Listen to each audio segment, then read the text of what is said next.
recording.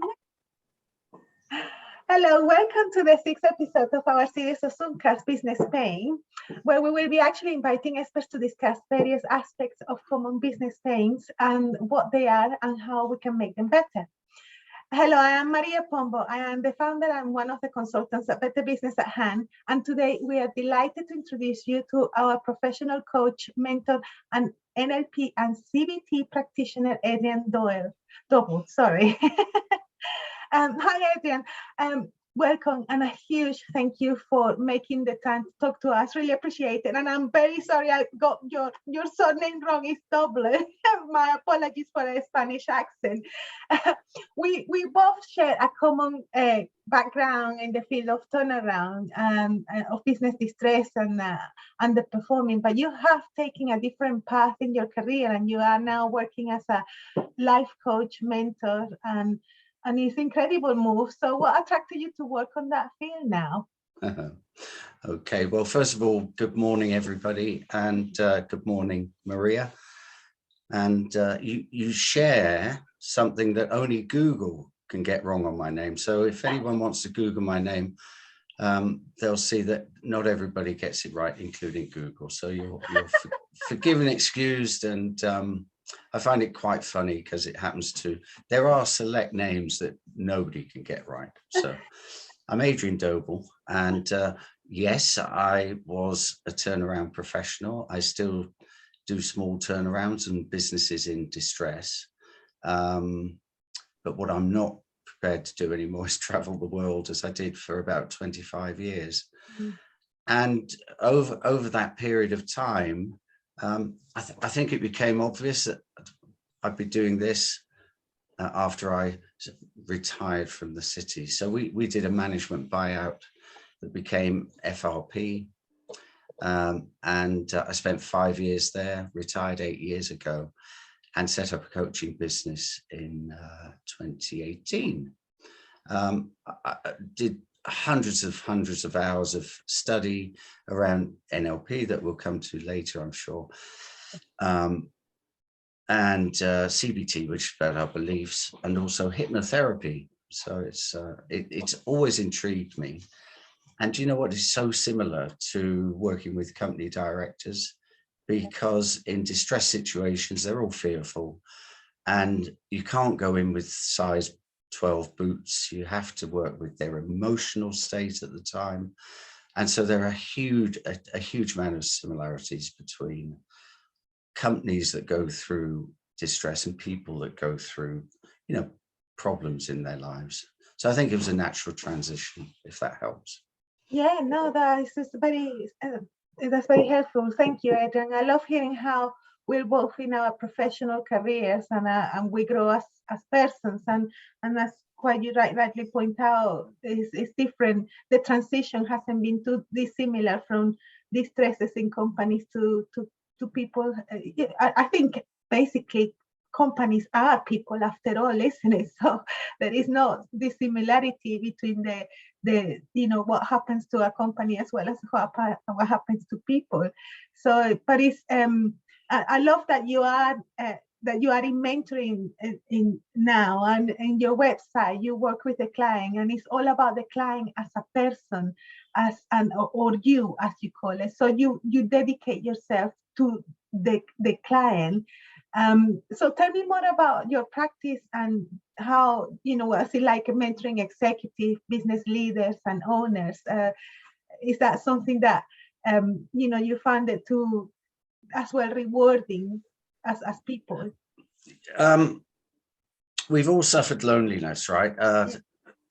In work, in jobs, and certainly running businesses, that gets intensified. So that's why I put the label on you as opposed to us or anything else. And I'm there to help people through and break free. So what holds us back is all emotion based. What holds us back is going on up here. Yeah, there are certain things, physical things that hold us back, but broadly speaking, that loneliness of leadership is a recurring thing in what I do. So yeah, I talk to people, and and focus only on them. It's a giving profession. And I think a lot of people are motivated by giving and by moving people away from situations that they don't want to be in. I call it breaking free. And then there are a group of people in entrepreneurial professions that are motivated towards goodness, towards success. I think most of my energies are directed towards people getting out of a situation, stuckness, if you like. And that's what I do, and that's what people say I do quite successfully. And I get as much out of it as my clients. Is the answer. Yeah, I can imagine, because also the thing is that sometimes when you see companies directors, they take a lot of you know, on themselves. They are the face of the business, and they are in the front line, and sometimes they are not seen as people. They just, you know, they forget that they have feelings as everybody else, isn't it? The vast majority. Some manage to actually conduit their feelings quite well, or even hide them. But this month we're dedicated a blog on mental health, and I do find that a lot of directors don't talk about so much of those feelings of loneliness, as you call it. And it's a big problem, isn't it, at board level, in a way, because they don't really see the difference of being burnt out, doesn't it? Being a leader, it can be very draining. It's great when things are going well. It can be hugely draining when things are going wrong. And because everybody wants a solution from you, and nobody expects to have to provide a solution for you. Yeah. So that loneliness comes back into that dialogue.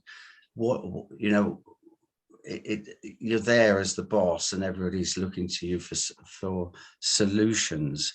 So what happens in the subconscious mind, if I can get into the therapeutic side of it, if you had a category called fear-based emotions, in there you would toss those anxieties, fear of loss, general uncertainty. And what happens then is, if you're on your own, those problems churn. And a problem churned gets deeper and deeper and deeper, so you get that spiral. And I think that's the key thing about mentoring, is that you provide that outlet for people with a plus. It's not about discussing problems. It's actually, and this sounds really corny, it's about discussing solutions. But that's where that 40 years of experience comes in, and the training around how we communicate as a therapist and client. And so drawing out that from a client, they can go away and think, oh my goodness, I've spent my whole life and I've only just discovered that I've never thought about this issue that I've just talked about. And suddenly you get those breakthrough moments. And once you get breakthrough moments, you can decide to change. That's quite interesting and very insightful. Thank you, Adrian, because when we talk about finding solutions and discussing solutions, a lot of people focus too much on the problem. I mean, and this is what creates the vicious circle on mental health, in a way, for directors and business owners. You have, I mean, you now have to live with COVID. We have to live with a new macro environment that and political environment that is causing distress. Kind of like, well, the war between Ukraine and Russia, of course, of late, and then we have the supply chain disruptions, and then you have money worries. So it's having to deal with all the stress and uncertainty is a major issue. And of course, people, like you were saying, people look up for you for solutions and, you know, to guide them, but they forget that, you know, you have those fears as well behind. So when you deal with these customers or your clients, what's your experience? I mean, where is the safe room for them to be able to actually pour down? Because some of these people don't really speak about their feelings, do they? Well, they do. They do. Oh, they do. Yes. And I think before COVID, there was a Yes. default for people like me. The default was let's meet. Okay. Post COVID, the default is let's go on Zoom. And you mentioned the word safe space. Whoa, Zoom is fantastic because the client is automatically in a safe space. So all I say is just make sure you're in a quiet room. Nobody's going to walk in, and you can talk to me without the fear of being overheard. Now, in the old days, mentoring was done in coffees and bars and at work. And what a terrible place to mentor somebody in the very place where they've got problems, right?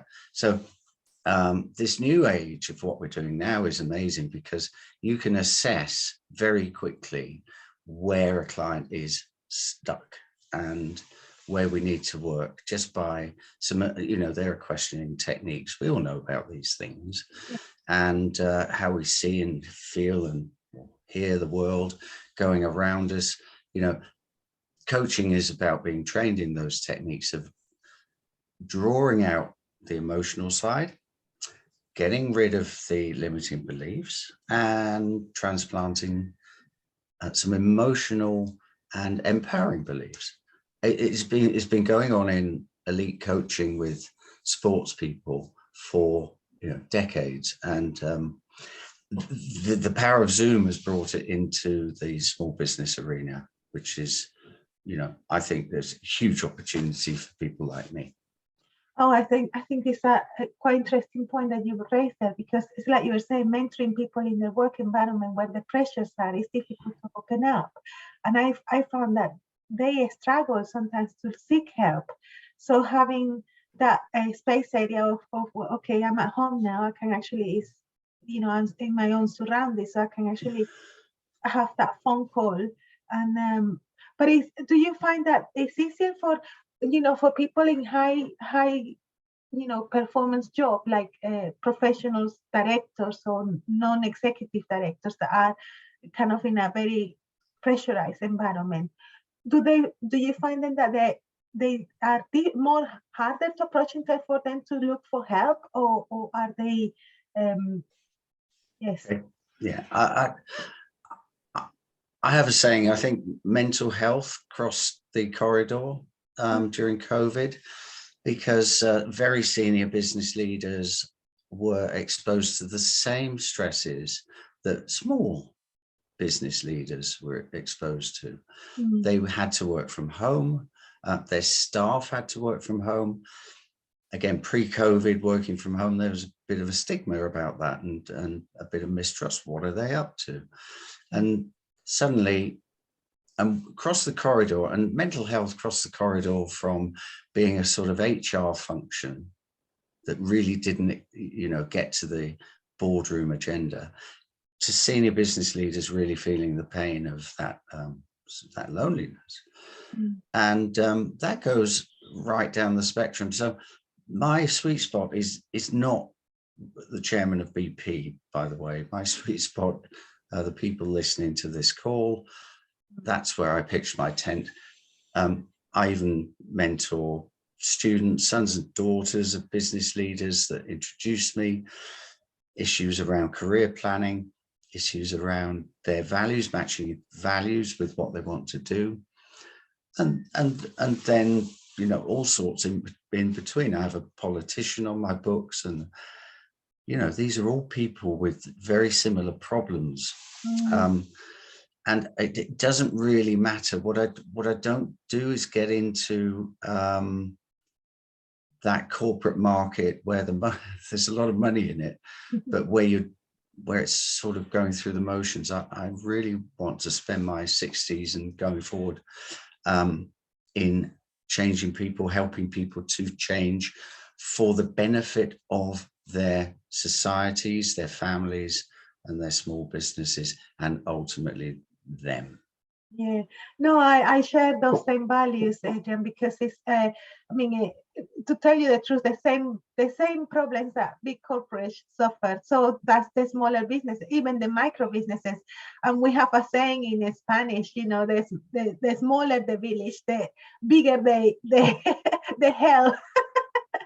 Well, absolutely. Yeah. Because it actually, it's because of the lack of resources, you tend to actually having to confront the problems with the best way that you can, with no resources whatsoever. But it's interesting that you mentioned about the wider client base that you have, from students to politicians, and um, do you think they all have in common that stigma about vulnerability and mental health issues? I mean, I know, I'm glad that to see now that there is more to be done in terms of raising awareness that we are all humans and we all have to be a little bit more aware of be present as well of our surroundings, and being conscious of what our own needs are, rather than reflecting what society expects of us. But do you think there is still that stigma around, showing vulnerability, particularly when you have a lot in your plate? Or even on your plate? Absolutely. There is a stigma. Yeah. I think I want to reframe that word and just try and choose a better word, or a different word that reflects why people don't go forward for so-called therapy or mentoring or coaching. And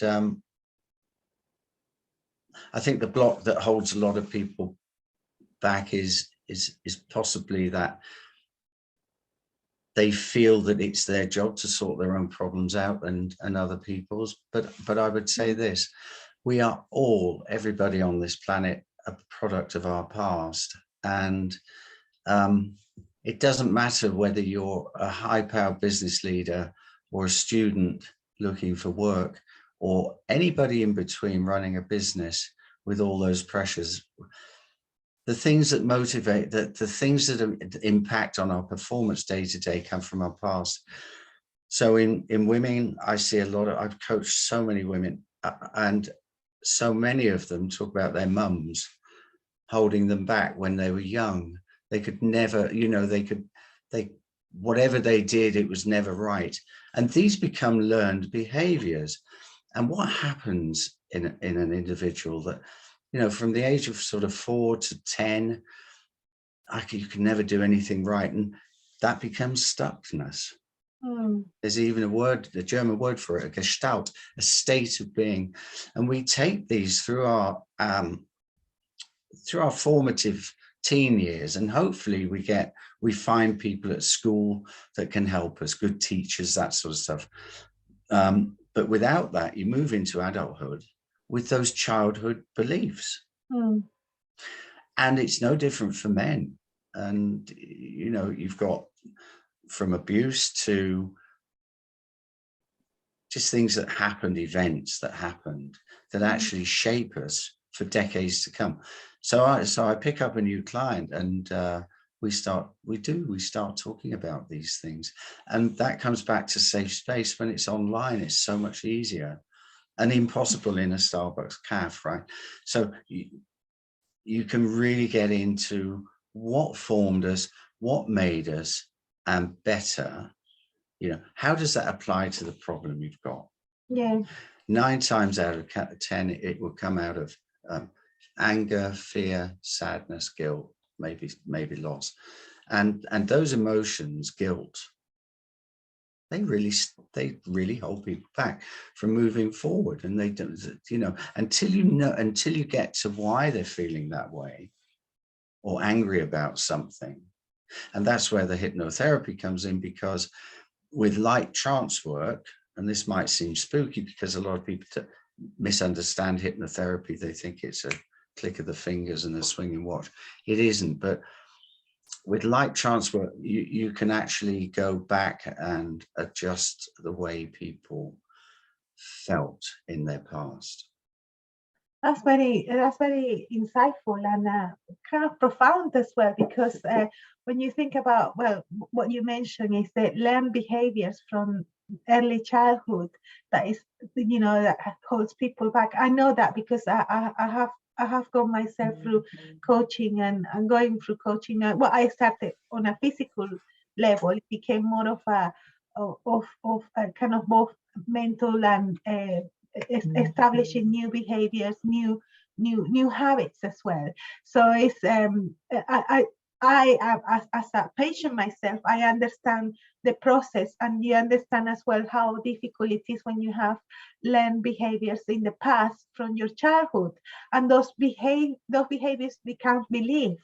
That you are not, that probably happens as well with the lack of confidence and being unable to see the warning signs. So, I mean, for me, is how do you help people to see the warning signs and act on it, to do something about it, do something about their mental and physical health? It is, I think we need to work on it, because a lot of people don't see that. It took me almost 50 years to realize I had to do something about both my mental and physical health. And you are in denial for all because of all the past beliefs, that you don't realize that things you got it. So why doesn't it work without a mentor? I mean, it can, but it's very unlikely, because what we're doing is filtering new information that's coming in through the beliefs, the very filters that have built up over, in your case, 50 years, right? Yeah. And how do you break free of that? Well, it's very difficult alone, but it's very simple with somebody that's trained. And we reflect those beliefs in how we speak and how we communicate. So I've always had a problem with, I've always had a problem with speaking at gatherings. Yeah, so that comes through whatever, a lack of approval. The workaholic, many workaholics are seeking approval constantly because they never had it, and when they get it, they need more. So it's a bit like a drug, and yeah, that's what I do. So by going backwards or just listening to that person, and that's why I've labeled it you. It is a critical part, because I would set myself up to fail if I said, Maria, well, I know why you're like that. It's because. That's no good, because that's just telling you something you don't want to hear. The client needs to draw that out, be drawn out of it by how I approach them. And I mentioned hypnosis again. Some people say I got a voice for it. When I play this back, I'll probably cringe like most of us do, but it does work. And then NLP and CBT, if you want to know more about that, I can go. That was my next point. It's just super interesting to have this talk, because I know for a fact that sometimes when I do realize I personally couldn't do it on my own, and that's why, you are not my coach. When I started with the coaching, it was more on the physical, to lose weight. But I soon realized it was more than that. It was a lot of belief that I've been holding back, that was holding me back. And I still have to work it out. It's really, really hard work. It's difficult to come out and be the best of yourself when you feel that half of the time you have to, like you mentioned, it's not, if you I tell you what is your problem, you already are on the defense, because you know that people are judging you.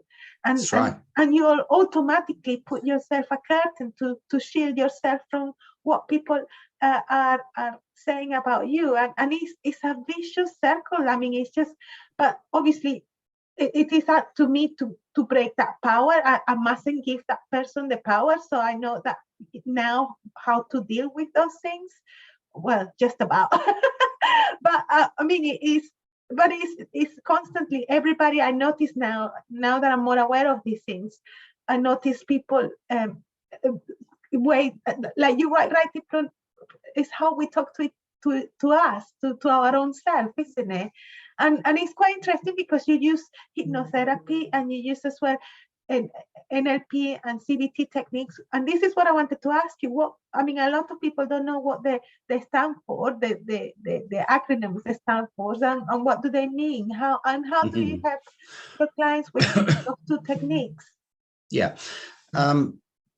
Just a quickie on what you said. So there is a problem in British society that mental health has a cross next to it. It's a negative default. You talked about physical health. It's got a default tick. It's good, right? And when the press spout mental health, everyone thinks, you know, what is that? It's a negative. And there is a case to say that if you can train your body, you can train your brain, and you can. It's an organ, and you can make it better. We all say to a man or woman, you can think yourself ill through stress, but there's always a slight disconnect when you say, so you can think yourself better, can't you? Yes. You said yes. A lot of people just pause. They have to think about it. So in British society, you don't have this natural flow around exercising the brain and the subconscious. You know, 93% of every decision is made subconsciously by reference to what we've done in the past. Okay, from anger, driving along the road, we're doing it subconsciously. Anyway, off to NLP, neuro-linguistic programming is a very fancy term for how the mind, the neuro, processes language. So you hear it in how people talk. You know, it's all piling up on me. I'll make it linear then. I can see the future. I hear what you say. We process language through different parts of our body. And the proof of that is, if you think of something good now, just think where you feel it in your body. Or if you think of something really bad, it normally comes out in the heart or the esophagus or the gut. Yeah. So, or sometimes on the shoulders for certain types of people. And people say, you know, I just feel like I'm walking around all day with a bag of spanners on my back. You know, I've got the weight of the world on my shoulders. So these are clues to where it came from, what's been happening. And through NLP, you can actually reprogram, so you can challenge and move backwards in time to fix those things through things like forgiveness or understanding.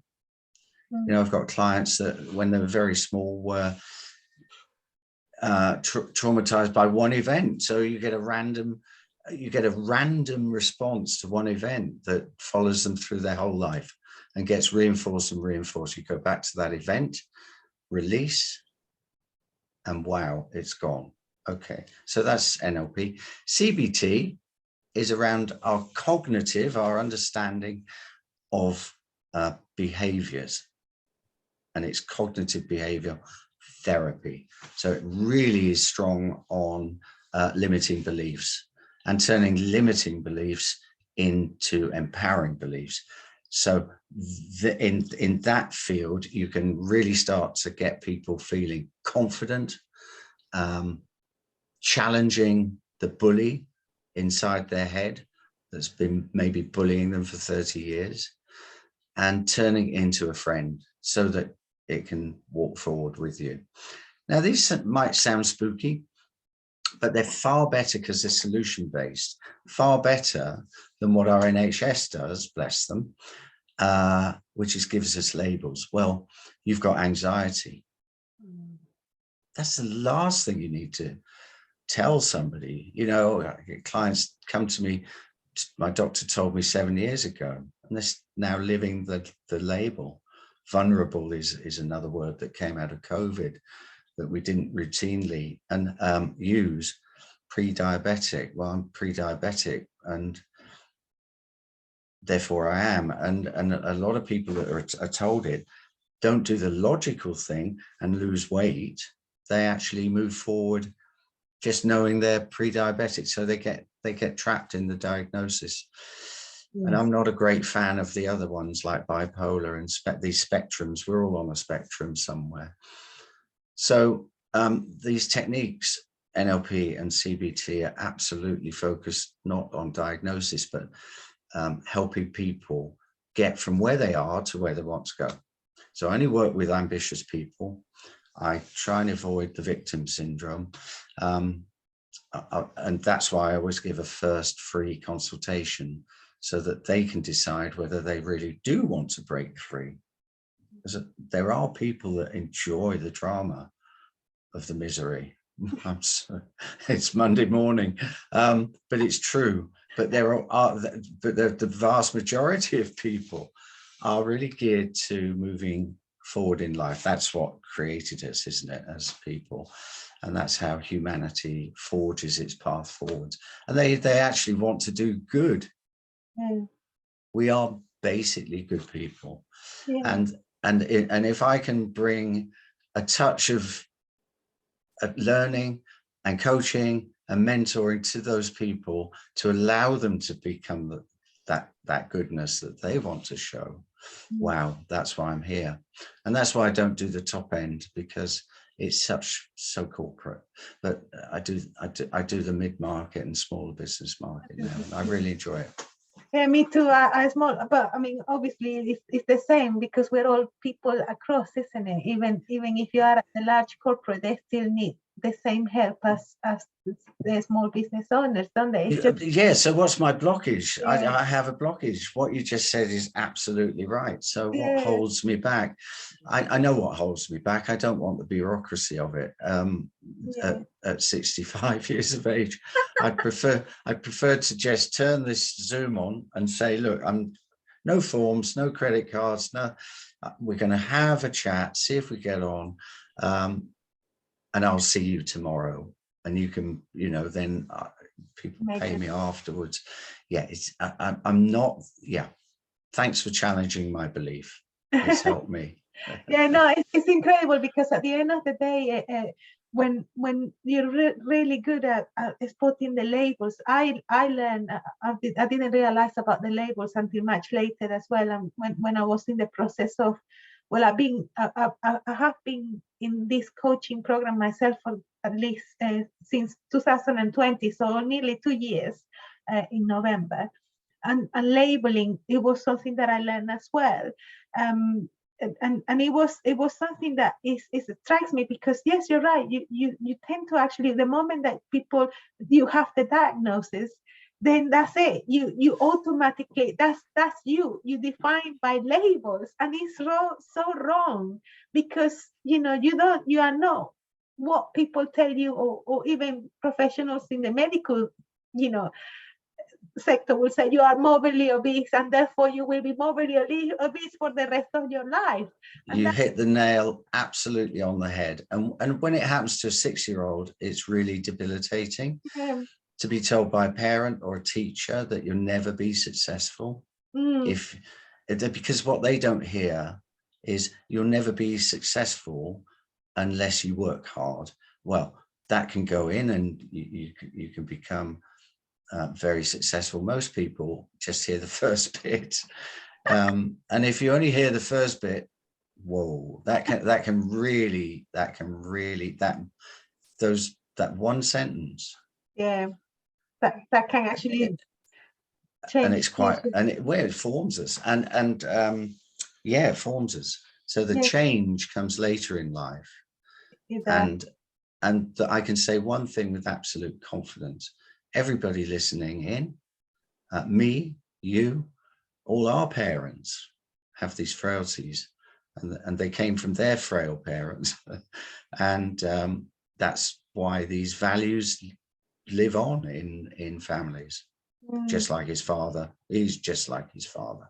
And guess what happens? You grow up just being like your father, So I hope that helps. Yeah. No, I was going to ask you, because I know you talk about NLP and CBT, and I'm very grateful for your time. It's just when you do hypnotherapy, are they all combined? You know, are they all those techniques? Are they all together? Do you need one and the other to work together? Okay, okay.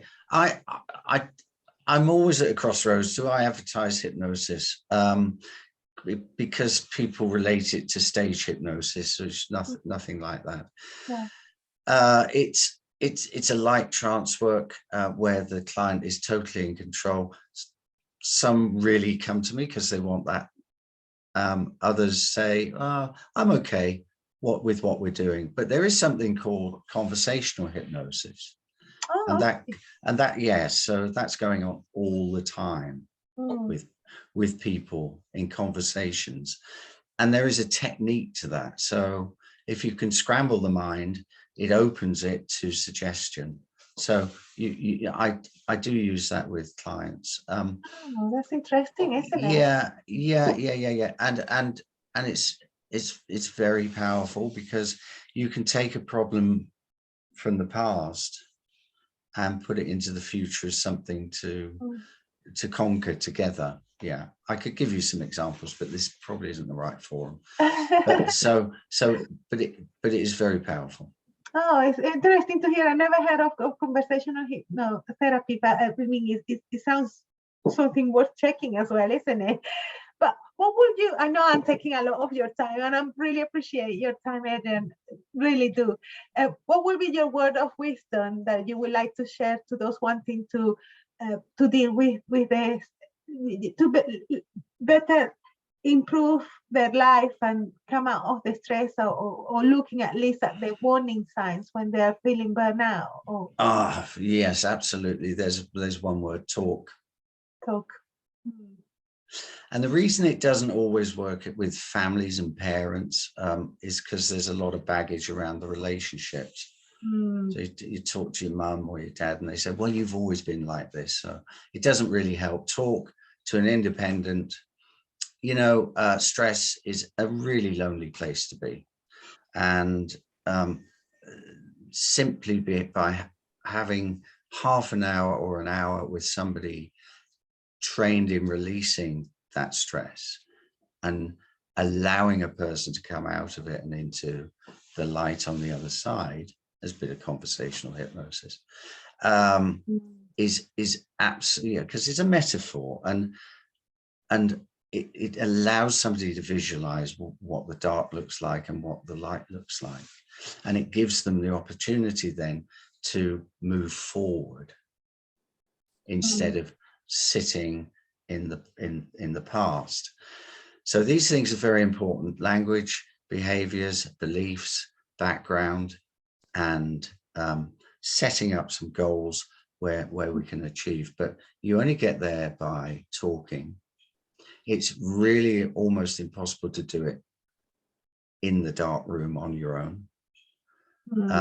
It can be done through meditation and other techniques. I wish everybody well, and yoga, that want to do that. Or it can be done through somebody who cares, and that comes back to the you. It has to be for the individual. So and I'm just going to let you into a secret. I think the best coaches are the ones that have gone through it themselves. Like myself, I had a terrible background, but it was random. People would look at me saying, Adrian, you didn't have a terrible background. Well, it's a very personal experience. So I've really had to work hard on things with other people and talk with qualified people that can really release those emotions, or qualified people that you respect. Absolutely. Yeah, no, yeah. It's incredible that you mentioned that, because talking is a powerful, action to do. And a lot of people don't know how to talk either, do they? So a lot of people and that's don't why know you how need to. the professional. That's why you need a professional help, like a proper coach or mentor. Yes, you're right. And where people get stuck is a lot of people don't know how to listen. Mm. And that's where people get stuck with friends or family. Yeah. They're talking about but it works. Even if you're talking to friends and family, it's better than not talking at all. Yeah, absolutely. Yeah. Absolutely, Yeah. because at least, well, I guess with what I learned with the coaching, working with coaches, is that they guide you on the questions. It's kind of like the questions that sometimes your friends, so either your friends sympathize or even empathize, which is what, or sometimes they tell you what you want to hear. Whereas professional coaches and mentors, from my, as a client myself, what I have experienced is having been drawn those questions that are difficult sometimes to deal with, and and you have to work on it, but it's asking, making you say the questions and talking about things that you are not even thought about to talk about it. So yeah, I do appreciate more than ever, I appreciate the value that mentors and coaches and professionals working on the field that you're working bring to people, professional people, as well as anybody really, including myself. Well, I started with a weight loss program. It became a whole game changer for me. And that's and I see I follow you in LinkedIn anyway, and I see your posts, and I'm a great big fan of your posts as well. So because you just made my day. Yeah, I know you're very caring, and I know you're not my coach, because also we work with turnaround. So when I went into coaching, it was about losing weight. It was a complete different, but I realized that it wasn't. The weight was, kind of a different issue. I needed to work on what was holding me back. But a product of your past. Product of my past. Yeah. And you said something earlier about empathy. Mm. So train to listen, and it's really important. So too much empathy's great, but when you're in a dark space with a problem and somebody is reinforcing it with empathy, guess what happens to the problem? It just gets bigger, right? And my husband's always moaning at me. Well, I've got one of them as well. My husband's always moaning. So suddenly you've got two people talking about their husbands moaning.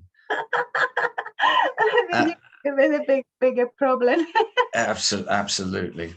Well, Adrian, thank you so much for your time, and talking to you is always a pleasure. And I hope those listening or watching have enjoyed this short on business pains and find it useful. As always, every business pain has its own difficulties, but we're here to serve. For more information on life coaching and mentoring insights, you can find Adrian on his website, which is www.mentoringservices.org. I will put the details on the notes below of this video, and you will have a link to his website. So have a look at the description below. We're here to better serve small business owners with their business challenges. So you can also book one of our consultants, or reach Adrian directly through his website, or even going through the Better Business at Hand website. And until next time, thank you so much for watching and listening. Adrian, thank you so much. Adrian Doble. Doble. Thanks a lot, Maria. You just used the same word that Google uses about me. Google Adrian Doble. You know why? It's because doble is twice in Spanish. Exactly, and that's where my roots are. Yeah, according to ancestry.